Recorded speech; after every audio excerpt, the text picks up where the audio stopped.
मैं शिव गोपाल रात्रे साहित्य पदक इतिहास शासकीय खेमराज लक्ष्मीचंद कला एवं वाणिज्य महाविद्यालय बागबाहरा जिला महासमुंद में अंतिम इतिहास चतुर्थ सेमेस्टर प्रथम अष्टम इकाई प्रथम के बारे में आज हम चर्चा करेंगे। आज का विषय है मुगल कालीन स्थापत्य कला। प्रस्तावना।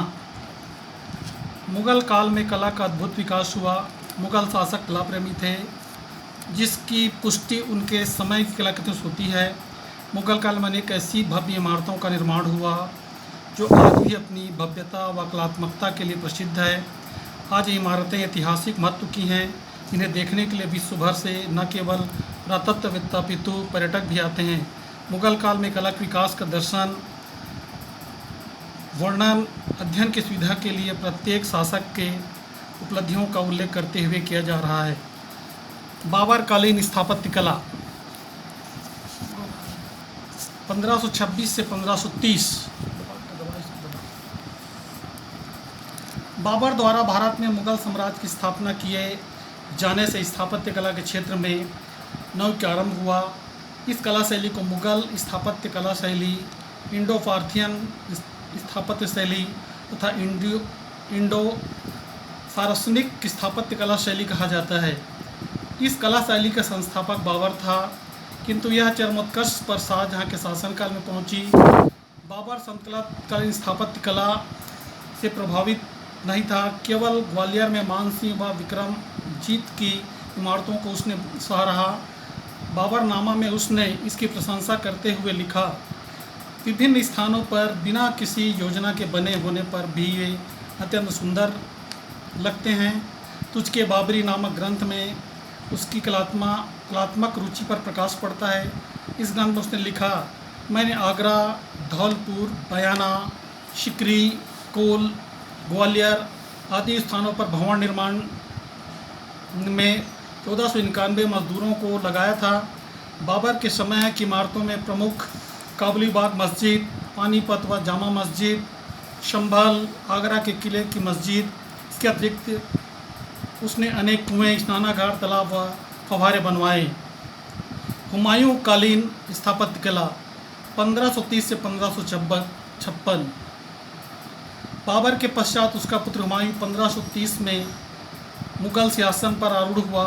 हुमायूं के शासनकाल में राजनीतिक परिस्थितियाँ उनके प्रतिकूल थीं, अतः कला प्रेमी होने के पश्चात भी वह कला की ओर विशेष ध्यान न दे सका। हुमायूं ने 3 पनाह नामक महल, 2 मस्जिदों का निर्माण करवाया था। यह मस्जिदें आगरा तथा फिरोजाबाद में थी। कलात्मक दृष्टि से ये उच्च कोटि की नहीं थी। हुमायूं का अधिकांश जीवन फारस में व्यतीत होने के कारण वह अधिक इमारतों का निर्माण न कर सका। हुमायूं से संबंधित प्रसिद्ध इमारतें, हुमायूं का मकबरा, जिसका निर्माण हुमायूं की मृत्यु के पश्चात अकबर की सौतेली माँ हाजी बेगम द्वारा दिल्ली में 1564 ईस्वी में कराया गया। इसका निर्माण ईरानी वास्तुकला विशेषज्ञ मिर्जा गयास की देखरेख में होने के कारण इस पर ईरानी प्रभाव है। इतिहासकारों ने इस इमारत व विशेषकर इसकी गुंबद की अत्यंत प्रशंसा की। लईक अहमद का इन गुंबद के विषय में कथन लेखनी है। उन्होंने लिखा है कि ताजमहल को हम यदि एक वफादार आशिक का खिराज कहते हैं तो हुमायूं के मकबरे को एक वफादार पत्नी की महबूबा पेशकश करना होगा। अकबरकालीन स्थापत्य कला 1556 से 1605 ईस्वी। अकबर एक महासम्राट था। उसकी महानता का प्रभाव तत्कालीन कला पर भी पड़ा। वास्तव में मुगल स्थापत्य कला अकबर के समय में से ही प्रारंभ होती है। उसके समय की कला हिंदू व मुसलमान शैलियों का मिश्रण थी। इसी कारण बर्शी पाउंड ने लिखा है, अकबरकालीन कला शैली समन्वय युग तथा परिस्थितियों की उपज थी। इसी का वर्णन अबुल फजल ने भी किया है। फर्गुसन ने भी अकबरकालीन कला पर हिंदू प्रभाव मानते हुए लिखा है, यह उनकी हिंदुओं की कला को भी उन्नत उतना ही चाहता था जितना अपनी कला को। फलस्वरूप उसकी सभी कृतियों से दोनों शैलियों का सुंदर समन्वय हुआ। अकबर के शासनकाल में बनी हुई इमारतों का वर्णन। पहला है आगरा का लाल किला। अकबर के समय में निर्मित इमारतों में आगरा का लाल किला सबसे प्रसिद्ध है। इसका निर्माण 1565 में कासिम खां की देखरेख में आरंभ हुआ। इसके बनने में लगभग 15 वर्षों का समय लगा। लाल पत्थर से बने हुए इस किले पर हिंदू व ईरानी कला की छाप है। इस किले की दीवारें 70 फुट ऊंची हैं व यह 1 मील के घेरे में स्थित है। आगरा के किले में 4 दरवाजे हैं, जिनमें से 2 बंद कर दिए गए हैं। इस किले का मुख्य दरवाज़ा दिल्ली दरवाज़ा कहलाता है। इसके विषय में पर्सी बाउन ने लिखा है, भारत में सर्वाधिक महत्वपूर्ण दरवाज़ों में से एक यह है। इस किले की मेहराबों को पशु पक्षियों व फूल पत्तियों से सज्जित किया गया है। इस किले की सबसे बड़ी विशेषता यह है कि अकबर ने इस पर कहीं भी कुरान की आयतों को नहीं लिखवाया है। दूसरा, जहांगीरी महल। आगरा के किले के अंदर ही युवराज सलीम के रहने के एक चौकोर महल का निर्माण अकबर ने करवाया था, जिसे जहांगीरी महल कहते हैं। इस महल में प्याले के आकार का एक हौज भी है। तीसरा, अकबरी महल। जहांगीर महल के समीप ही अकबरी महल का निर्माण अकबर ने कराया था। यह महल जहांगीरी महल के समान सुंदर नहीं है। चौथा, लाहौर का किला। अकबर ने आगरा व लाहौर में किलों का निर्माण साथ ही साथ प्रारंभ कराया था तथा दोनों की शैलियाँ एक समान ही प्रतीत होती हैं। लाहौर का किला आगरा के किले से अधिक योजनाबद्ध सुनियोजित है। इस किले पर भी हिंदू प्रभाव है। पांचवा, इलाहाबाद का किला। इलाहाबाद के किला का निर्माण अकबर ने 1583 ईस्वी में गंगा यमुना के संगम पर प्रारंभ कराया था। इसमें 40 स्तंभों वाला राजप्रासाद है। प्रत्येक कोने में 4-4 स्तंभों को सुंदर तरीके से लगाया गया है। इस किले का अधिकांश भाग नष्ट हो चुका है। पांचवा, अजमेर का किला। इस किले का निर्माण अकबर ने 1570 ईस्वी में कराया। इसका निर्माण राजनीतिक उद्देश्यों से किया गया था ताकि राजस्थान पर सफलता से विजय प्राप्त की जा सके। कारण इसमें दोहरी दीवार बनाई गई है। सातवां, फतेहपुर सिकरी। मुगल सम्राटों की वास्तुकला के अंतर्गत ताजमहल के पश्चात फतेहपुर सिकरी को ही माना जाता है। यह आगरा से लगभग 24 मील की दूरी पर स्थित है। पहले सिकरी एक साधारण गांव था, जहां प्रसिद्ध सूफी संत सलीम चिश्ती रहते थे। माना जाता है कि इन्हीं के आशीर्वाद से अकबर को पुत्र की प्राप्ति हुई थी तथा इसी कारण अकबर ने अपने पुत्र का नाम सलीम रखा तथा सिकरी में अनेक भवनों का निर्माण कराया। अकबर ने जब गुजरात विजय की तो उसने इस स्थान का नाम फतेहपुर रखा। इस प्रकार सिकरी गांव का नाम फतेहपुर सिकरी हो गया। इस नगर का निर्माण 15 वर्षों में हुआ। फतेहपुर सिकरी की प्रसिद्ध इमारतें निम्नवत है। पहला, दीवाने खास। यह भवन लाल पत्थरों से निर्मित है। इसके मध्य में एक ऊंचा चबूतरा है, जिस पर सम्राट बैठता था तथा अपने दरबारियों से विचार विमर्श करता था। दीवाने आम में अकबर अपने मंत्रियों से परामर्श लेता था। इसका निर्माण एक ऊंची कुर्सी पर हुआ है। यह आकार में चौकोर है। इसमें सम्राट के बैठने के लिए एक सिंहासन है। फतेहपुर सिकरी की इमारतों को 2 भागों में विभाजित किया जा सकता है। धर्मनिरपेक्ष इमारतें। इसके अंतर्गत निम्नलिखित इमारतें हैं। पहला, जोधाबाई का महल। सिकरी की पहाड़ी के तीसरे अहाते की पहली इमारत को जोधाबाई का महल कहा जाता है। इस महल का निर्माण अकबर ने अपनी रानी जोधाबाई के लिए कराया था। इस महल में अधिकांश इमारतें 2 मंजिल की हैं। इस महल पर भी हिंदू कला का प्रभाव है। इसकी योजना जहांगीरी महल के समान है।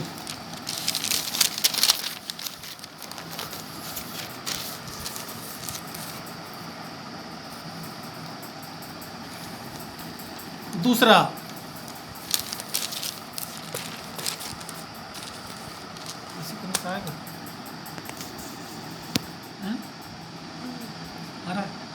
बीरबल का महल। महेश दास बीरबल अकबर के 9 रत्नों में से एक थे। अकबर ने सिकरी में बीरबल के लिए भी महल बनवाया। बीरबल का महल भी 2 मंजिलों का है। इस महल की विशेषता है कि इसमें दोहरे गुंबदों का प्रयोग किया गया है। तुर्की सुल्ताना का महल। यह एक छोटा सा महल है जो एक मंजिल का है। इस महल की विशेषता इसमें की गई नक्काशी है। पंचमहल। यह इमारत 5 मंजिली है। और स्तंभों पर आधारित है। एक मंजिल से दूसरी मंजिल में जाने के लिए सीढ़ियाँ हैं। इस महल पर भी हिंदू वास्तुकला की छाप है। हवा महल, जोधाबाई के महल के समीप ही हवा महल है, जिसमें 2 मंजिलें हैं। इसमें हवा के लिए जालियां बनी हुई हैं तथा ऊपर की मंजिल चारों ओर से खुली हैं। शाहजादों का मकतब,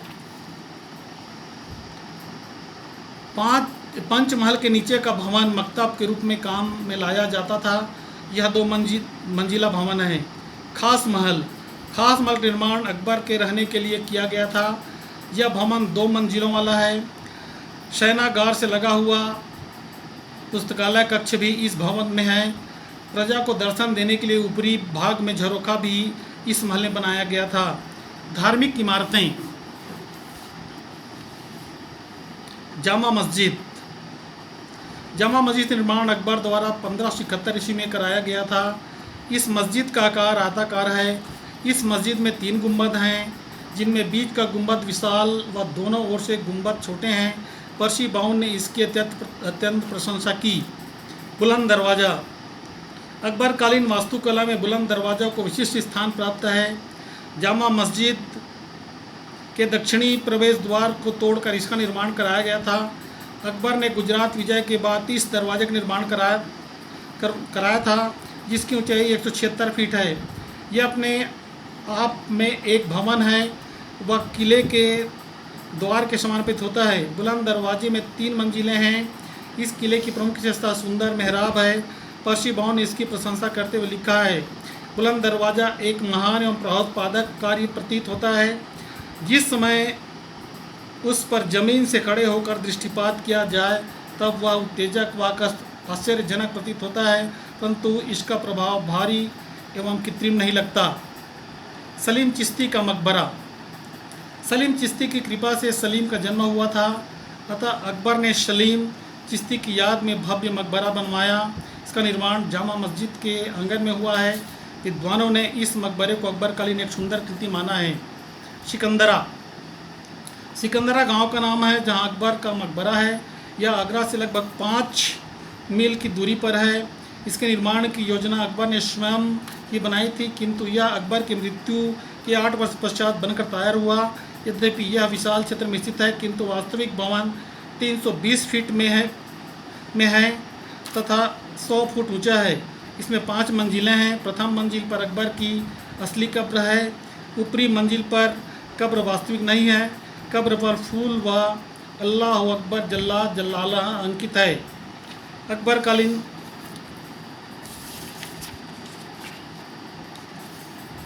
जहांगीरकालीन कला, स्थापत्य कला 1605 से 1627।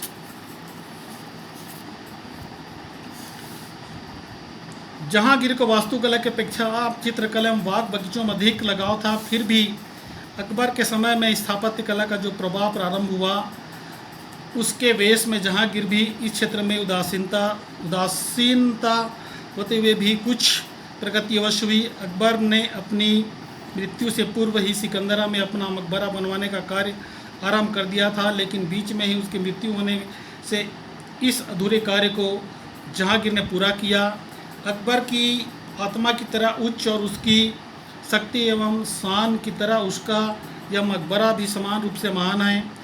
बनावट में सुंदर, अपने अद्भुत और अनेक सुंदर भागों और विचित्र अन्य सभी के लिए आकर्षित है। जहांगीर को चित्रकला से प्रेम होने के कारण उसके काल में इमारतों का निर्माण कम ही हुआ। जहांगीर के समय की मुख्य 2 इमारतें, लाहौर में जहांगीर का मकबरा, यह लाहौर के निकट स्थित है। इसका निर्माण जहांगीर की पत्नी नूरजहां बेगम द्वारा पूर्ण हुआ। यह मकबरा एक विशाल उद्यान के मध्य में स्थित है। इसके चारों ईंटों की ऊंची दीवारें हैं और इन चारों दीवारों के मध्य दरवाजे हैं। संपूर्ण बाग 16 वर्गाकार भागों में विभाजित है, जिसमें भिन्न भिन्न प्रकार के फूल खिलते हैं। इस मकबरे की अंदर की योजना भी सुंदर है। अंदर दरवाज़ा है जिसमें कमरों की पंक्तियां तथा मध्य में मुख्य कमरा या हॉल है जिसमें कब्र बनी हुई है। एतमादुद्दौला का मकबरा, इस मकबरे का निर्माण भी 1622 ईस्वी के पश्चात नूरजहां ने कराया था। नूरजहां के माता पिता असमत बेगम तथा गयास बेग की इसमें कब्र हैं। लाल पत्थर की बनी यह एक शानदार 2 मंजिली इमारत है। 4 बाग योजना के अंतर्गत इसका निर्माण किया गया। अंदर मकबरा सफ़ेद संगमरमर का बना हुआ है। इस इमारत के थोड़े बेल बूटे व जालियां हिंदू कला के प्रतीक हैं। पर्सी भवन के शब्दों में एतमादुद्दौला के मकबरे को चाहे ललित एवं अनूप कला की दृष्टि से देखें या ललित कला का नमूना माने, यह अद्वितीय है। यह उत्कृष्ट पुत्रीय निष्ठा व कलात्मक नमूना है और मुगल काल में प्रचलित उच्च कोटि के सौंदर्य आदर्श को प्रकट करता है। शाहजहाँकालीन स्थापत्य कला 1628 से 1685।